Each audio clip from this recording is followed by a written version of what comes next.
राधे, जय श्री कृष्णा। आप सभी का स्वागत है मेरे यूट्यूब चैनल विश्वास राधे कृष्ण पर में।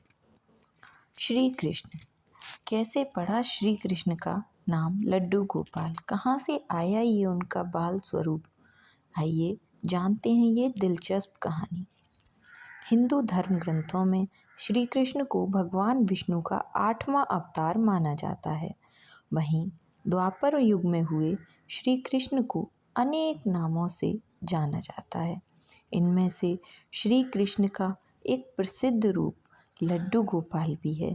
ऐसे में आज हम आपको श्री कृष्ण की महिमा से जुड़ी एक दिलचस्प कहानी बताने जा रहे हैं, जिसके बाद उनका नाम लड्डू गोपाल पड़ा।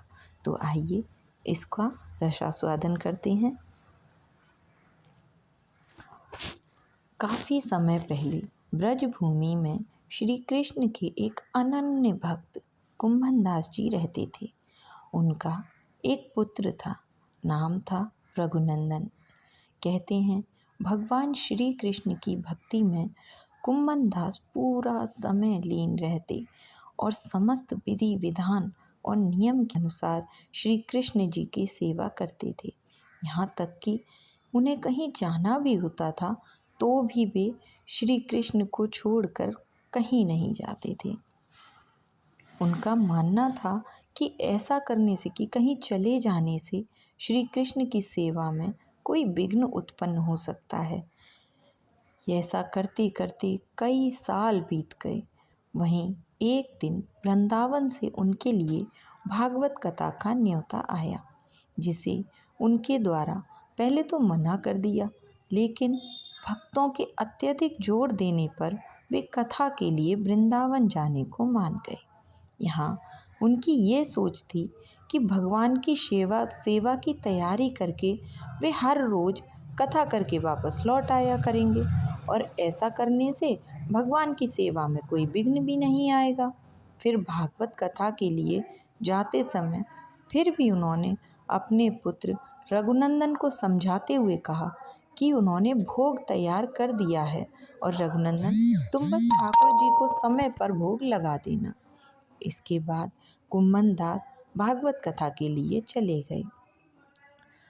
इसके बाद उनके आदेशानुसार कुंभदास के पुत्र रघुनंदन ने ठीक निश्चित समय पर भोजन की थाली श्री कृष्ण जी के सामने रखी और उनसे सरल मन से आग्रह करते हुए कहा, ठाकुर जी आओ भोग लगाओ, ठाकुर जी आओ भोग लगाओ, कृष्णा जी आओ भोग लगाओ।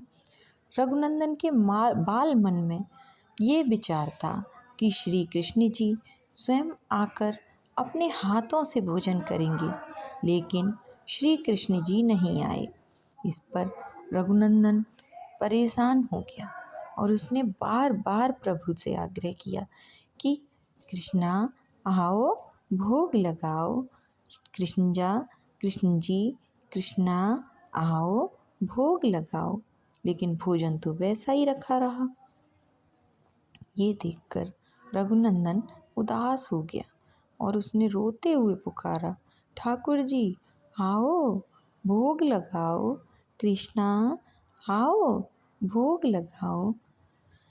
इसके बाद बालक के हठ को देखकर कृष्ण जी प्रसन्न हो गए और इसके बाद ठाकुर जी की मूर्ति से एक बालक का रूप बाहर आया।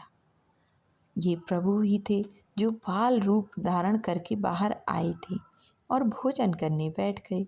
श्री कृष्ण जी को भोजन करते देख रघुनंदन खुश हो गया।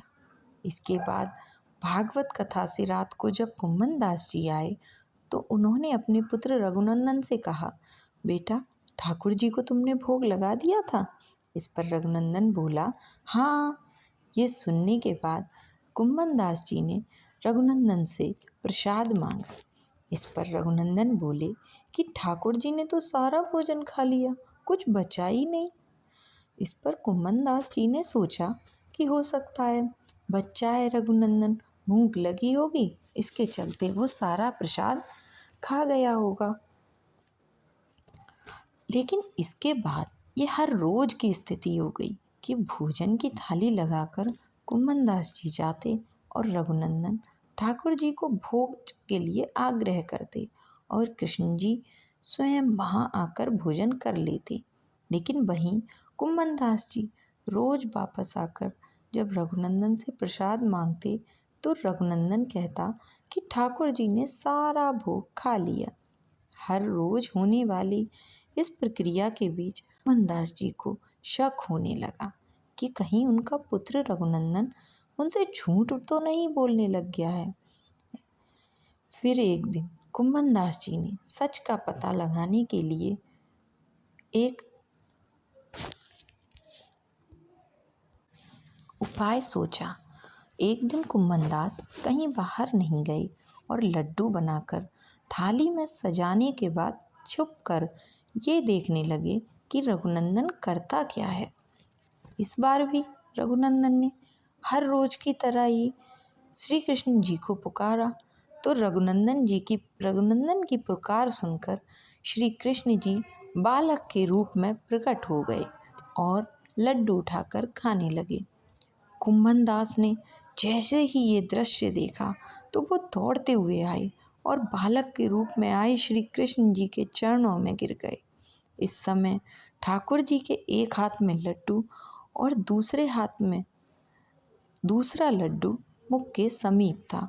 वह मुख में जाने ही वाला था कि वे जड़ हो गए और इस घटना के बाद से ही श्री कृष्ण की लड्डू गोपाल के रूप में पूजा की जाने लगी और यहीं से उन्हें लड्डू गोपाल कहा जाने लगा।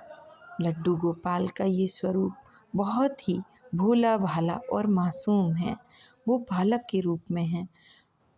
अतः यदि कोई भी प्राणी उनको दिल से सेवा भाव से उन्हें बुलाता है तो वो सच में स्वयं प्रकट हो जाते हैं।